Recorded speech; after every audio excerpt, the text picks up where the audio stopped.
In cause number 25, DCCR 0963, you're charged with aggravated assault, discharging a firearm recklessly. That's from June 12th of 2025, and that's a first-degree felony offense, which means if you go to trial and you're found guilty, the range of punishment would be a minimum 5 years up to 99 years or life in prison. Do you understand? And I have here on the tablet a plea bargaining rejection that has your signature on it with Mr. Burbanks that shows that the district attorney's office has made an offer if you wanted to enter a plea of guilty for 25 years in the institutional division of the Texas Department of Corrections. You have every right to reject that and have your case set for trial. I just want to make sure. Right away, the judge is making something crystal clear here. This is not a small case. A first-degree felony in Texas is serious territory. The defendant is being told, in plain language, you are gambling with decades of your life. And notice how carefully the judge explains the sentencing range. That is important because later on, nobody can claim they did not understand the risk. Would you take 25 years now, or risk life in prison hoping a jury sees things your way? Sure you understand what the possible consequences are if you go to trial and what your options are if you wanted to enter a plea of guilty. And do you understand all of that? And do you want to reject this offer and have your case set for trial? All right, I'll get that done. As far as you know, all the discovery, you have everything. Okay. I'm not waiting on anything, Judge. And is there any reason to believe that this offer would change, Mr. Coleman? No. I want to make sure you understand, Mr. Jones, that after today, this offer will be off the table. If you change your mind later and want to enter a plea of guilty, you could do that open to the court or to some other plea agreement. But after today, this one's off the table. You understand? Okay, we'll get it set for trial. Mr. Burbank will begin preparation. Thanks. And then you have Kevin Ross. Okay, I'll take care of it in just a second. Let's get Calvin Randall. I can take care of Calvin Randall for Mr. Eckhart. This is one of those courtroom moments that can completely alter a person's future in under 10 seconds. The prosecution is basically saying, this is your last chance. Once a plea deal disappears, there's no guarantee it ever comes back. And sometimes after trial, sentences get dramatically worse.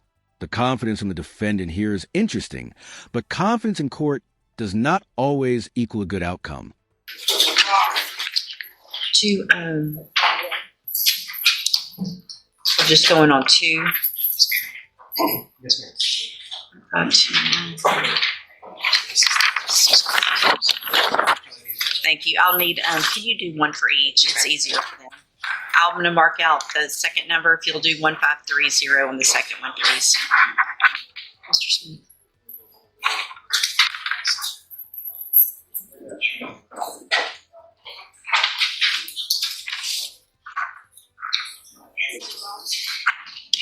You marked out 1530. I need to write 1530? Correct. Yeah, 1530 is what that one needs to be.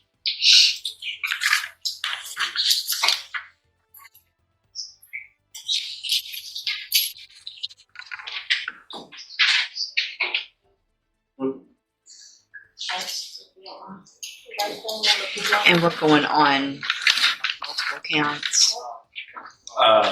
They can both be counts.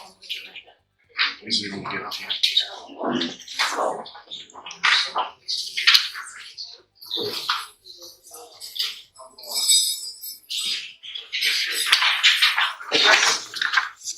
All right, sir, you're Calvin Randall. And Mr. Eckhart, will your client waive the formal reading of the indictment in each case? We do, Judge. Mr. Randall, in cause number 24, DCCR 1529, you're charged with a second-degree felony offense of unlawfully carrying a weapon on alcohol premises, and I don't know what all those other letters stand for. IATWFZ. That's the statutory name, Judge. I think it's your correction facility or something like that, but it's not applicable. Just, I'm looking at the indictment. It says unlawful carrying weapon, alcohol premises, IATWFZ. Notice the contrast between these two defendants already.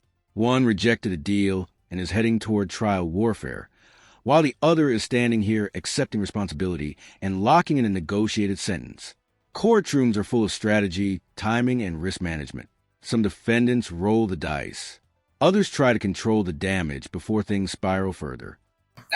Thank you. In a weapons-free zone. All right. And that is from May 17th of 2024. And how do you plead to that charge? Are you pleading guilty freely and voluntarily? And are you pleading guilty because you did what they charged you with? And then in cause number 24, DCCR 1530,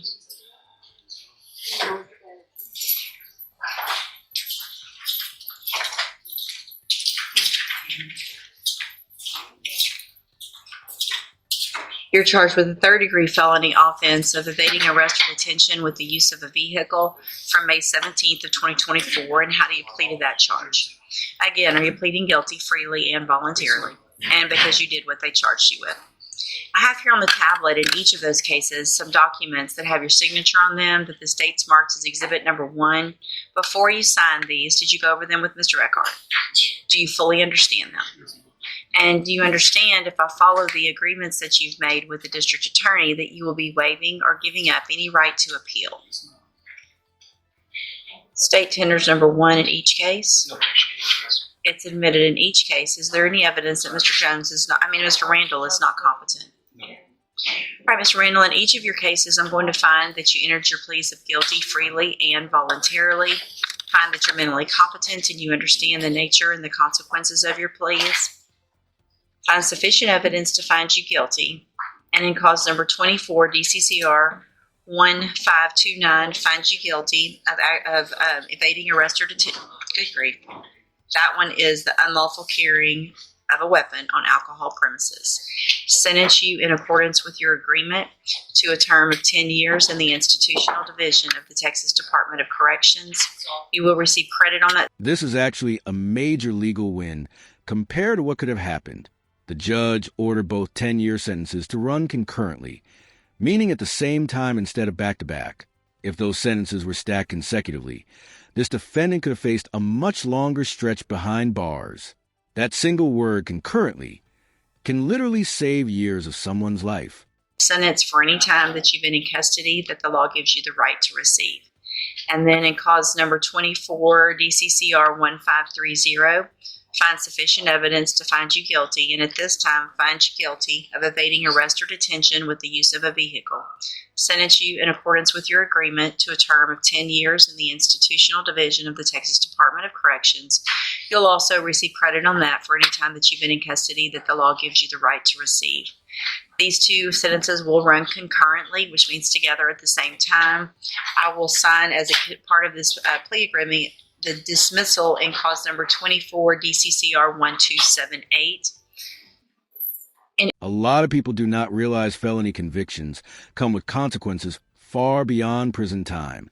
The firearm restriction the judge mentions is extremely serious.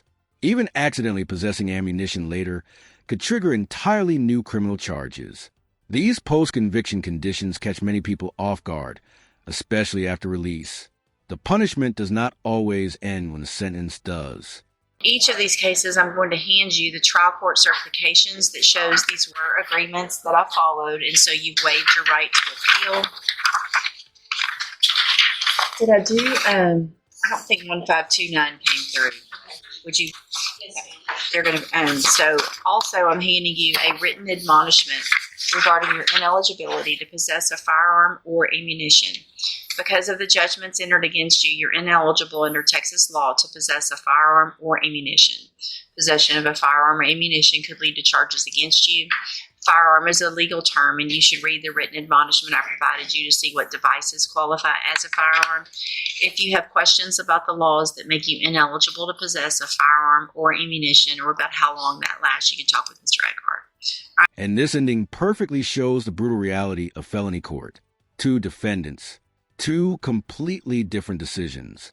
One walked away with a guaranteed outcome and concurrent time.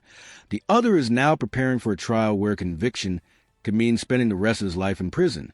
That is the pressure of plea bargaining in America. What would you have done in that situation? Take the deal or fight the case in court? Good luck to you, sir. We're going to get that other one printed out in just a second. Oh, all right. Thank you, sir. You can go back with the bailiff. We'll get it to you. two very different courtroom decisions in just minutes. One defendant rejected a 25-year plea deal and is now risking a possible life sentence at trial, while the other accepted a deal and secured concurrent time instead of stacking years. That's the reality of felony court. Every decision can change your future instantly.